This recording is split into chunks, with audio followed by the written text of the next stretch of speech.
how's it going? Welcome to Spooky Story Saturdays. I tell spooky stories and I do my makeup. Today I've decided that since all of my previous stories have been American, or at least not Canadian, I decided to just tell a Canadian tale today. And this story takes place in Halifax, Nova Scotia. I swear that noise is my chair, just so you know. Warning, this story contains descriptions of death and the paranormal. If you would like to know what I'm using for makeup, you can always find it in the description box below. And if you like this video, please give it a thumbs up and hit that subscribe button so that you know when I post a new video. And now, story time. Okay, so before I start, my base is already done because I did it this morning and I was too lazy to take it off and then put it on again. So we're going with what I've got. So the Five Fishermen restaurant in Halifax.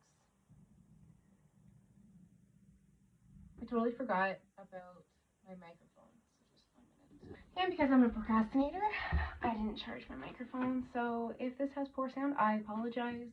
It'll only be the third in the series that has poor sound, but next week I will have good sound because I have a microphone. I just don't know why I didn't charge it ahead of time. The Five Fishermen restaurant in Halifax is where our story begins. It's located on Argyle Street. I like that word, Argyle. The original building was built in the early 1800s. It was originally built as the National School, so it was actually the first free school in Canada. The school opened in 1818, and within the next few years, there were too many students for the school, so it actually moved across the street to Dalhousie College. Next, the school became an art school run by Anna Leonowens. Sorry if I didn't say that right. I googled it to try to learn how to say it, and I might still have said it wrong. Now, Anna, she is the Anna from the Broadway play The King and I. It was based on her life with the King of Siam. There was even a movie version made of the Broadway play in 1956, starring Yul Brynner and Deborah Kerr. That was a side note. The Victoria School of Art Design was in the Argyle Street building until the early 1900s. The next tenant in the Argyle Street building was Snow and Company Undertaker, run by John Snow. No, not that John Snow.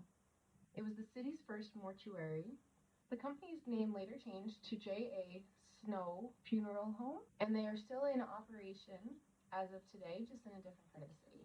So in 1912, the infamous ship, the Titanic, set sail from England to New York on April 10th, 1912. In case you don't know what the Titanic is, it was a ship that was built as an ocean liner with the epitome of luxury. It was also said to be unsinkable. During its maiden voyage, it had approximately 2,240 passengers and crew on board. On the night of April 14th, 1912, the crew of the Titanic kept receiving word from the other ships in the area that there were icebergs, like many icebergs around. And late that night, the Titanic actually hit an iceberg and it tore open the side of it. Tragically, the Titanic sank on April 15th in the early morning hours. Over 1,500 people perished in the tragic disaster as there were not enough lifeboats available. It is actually because of the Titanic that the laws were changed to ensure that all ships have enough lifeboats available for their entire passengers and crew. And the passengers of the Titanic that were rescued by the ship Carpathia that was in the area. So the reason that I was telling you the Titanic's history is Halifax was actually the nearest mainland point to the disaster. John Snow, the owner of the mortuary, went out in a boat with 125 coffins and brought bodies back to shore. Unfortunately, and very sadly, this would not be the only tragic loss of life in Halifax in this decade. On December 6, 1917, in an area of Halifax Harbour called the Narrows, a Norwegian ship called the SS Eyebrow and a French ship called the Mont Blanc that had war material aboard it, they were both going through the harbor and they collided, and the Mont Blanc ignited and caused a catastrophic explosion. More than 1,700 people lost their lives that day, and at least 9,000 people were injured. At the time, it was the largest human-made explosion ever. The windows of the Argyle Street building were shattered, but the building remained intact and in operation. They were doing hundreds of funerals, sometimes up to 40 a day.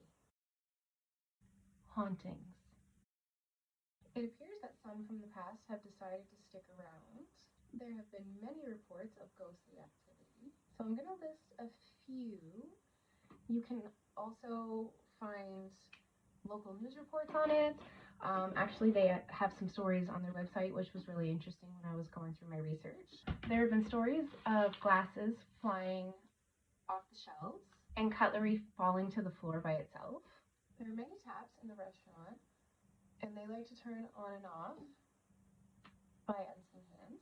There's supposed accounts of doors swinging back and forth. Fog-like apparitions have been seen throughout. Cold spots have been felt. Voices can be heard both calling out and whispering names. In the private room of the restaurant, you can hear two voices arguing. Okay, sorry, I had to do my lip liner off camera because I was just having so much difficulty. Knocking can be heard throughout the restaurant. And lastly, an apparition of a little old man can be seen in the restaurant. Sometimes you don't even know that he's an apparition. So the Five Fishermen restaurant opened in 1975 and is still in operation today. Head in for a good meal, and who knows, maybe you'll have some company as well. Thanks so much for hanging out with me today and listening to me tell my tale. If you like this video, please give it a thumbs up. And if you have a suggestion for a story that I should do, please leave it in the comment box below. I hope you enjoyed this Spooky Story Saturday and have a great week. I'll see you next week. Okay, bye.